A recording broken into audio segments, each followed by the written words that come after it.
Well, hi there. We're talking about beer today. And by the end of this short video, you'll know how to order beer like a local here in Spain, in Lanzarote. And stay tuned until the end because we're also going to do a short bit on ordering wine. And I think wine is a bit more complicated because some of the words aren't as obvious as you think they may be. Now, for many people who are regular visitors, there's probably an evolution in the way they ask for beer. If you imagine that they're asking in early visits for a large beer, they probably go one large beer and mime the actions while they're saying in English. From that, they quite often will move on to una cerveza grande, again miming just to get it over the net, if you like. Actually, I mean, either of those will work in 95% of bars in Spain and they're fine. But if you want to know how to order a large beer properly, you actually ask for a Hara de cerveza. And Hara is Jarra, and it literally means jar. But if you ask for a Hara de cerveza, you'll get a large beer. Now, you may want to ask what beers are on tap, and in that case you will say "Que tienen del grifo?" "Que tienen del grifo?" So what do you have on tap? And typically the answers you will get, certainly in Spanish bars locally, you'll get Dorada or Tropical. You'll occasionally get Estrella Galicia. If you haven't tried it, try it. It's my favourite sort of mass-produced draft beer, and some will have Guinness and different types of beer that you're more used to in Northern Europe. But "Que tienen del grifo?" is the way to ask what you have on tap. Now, the reality is you won't often see local people drinking large beers or jarras de cerveza. The reason for that is that here in Spain, they're very particular about how cold the beer is and how fizzy it stays until the bottom of the glass. And if you order your beer in a large glass, a 500 milliliter glass, it will often, in the heat of summer, get too warm by the time you get to the bottom of it. So 9 times out of 10, you will see local people ordering small beers, which are cañas. So it's una caña de cerveza, but more typically people will say una caña, por favor. The thing here is that you don't have to go to the bar every time you want another drink. So if you're ordering a large beer just because you don't want to keep getting up and getting another one, don't worry about it. Almost every bar in Spain has table service, and if you're ordering cañas, the waiter will be very good at popping by every now and then and seeing if you want another one, if you want to top up. So just to recap on those, you've got una jarra de cerveza, the large beer, and you've got una caña de cerveza, the small beer. And those are the things that most people order most of the time here. Now, we should talk about bottled beer as well. Again, you will find typically here the bottled beer served will be the locally brewed Canarian beers, Dorada and Tropical. And there are 2 sizes generally that you can order these in, and it's a standard bottle size. I don't know what the mil is. It might be 330 mil. That's called una botella. So you would ask for una botella de cerveza, por favor. But also here we make a very small size, which is 250 mil, which is known locally as a botellín. So if you literally just want, a couple of swigs of beer to go with your lunch or whatever, you will order una botellín de cerveza, por favor, or una botellín de tropical or dorada. And also, while we're talking about beers, we should talk about alcohol-free beer. Did you know that Spain is the biggest consumer of non-alcoholic beer in the world?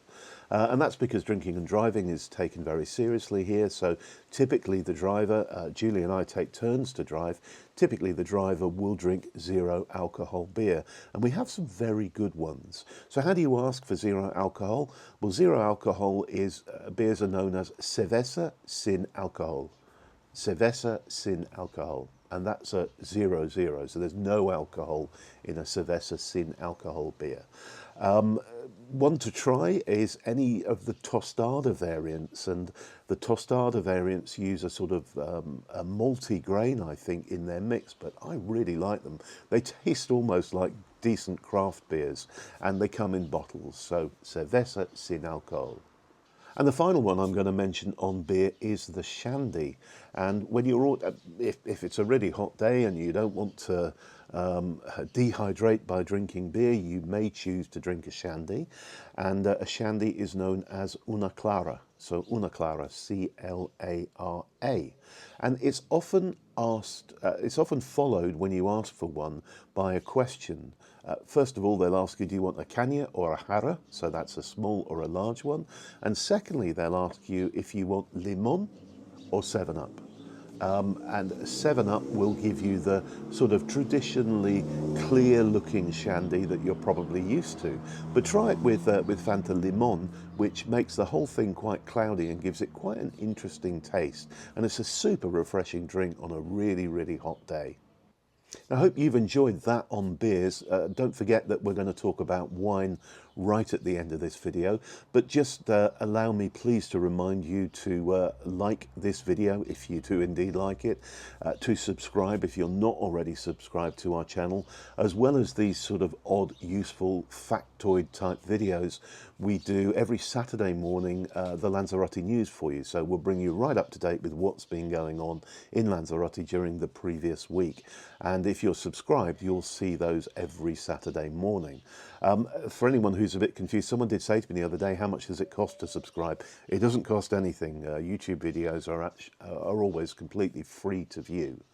Now, I said we'd... one other thing I should mention is if you have a question or a comment, leave it below. I read them all, and I will definitely get back to you and hopefully answer any questions you might have about the island. Now, as I said, we're going to talk about wine. And this is a bit more confusing because some of the words aren't as obvious as they might be. In English, you would say, for example, I would like a glass of dry white wine. Now, if we take those individual words, a wine glass here is una copa, C-O-P-A.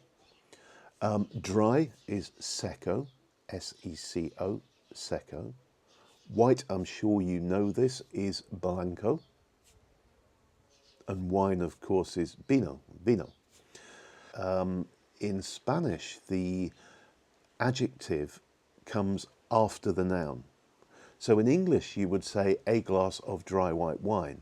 In Spanish, you would say a glass of wine, dry white.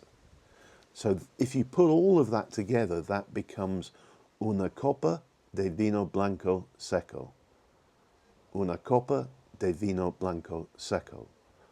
And if you want to take out the dry and the white, it becomes una copa de vino tinto. So tinto is red wine. You would, logically, you would think it was rojo. And actually, if you say una copa de vino rojo, you will get a red wine. But the correct way of saying it is una copa de vino tinto. Well, there you go, short and sweet, this video. Hope you've enjoyed that. And as I say, please do subscribe. I will see you this coming Saturday morning with the Lanzarote news. I'll look forward to producing that for you over the next few days. Thanks for watching, and bye for now.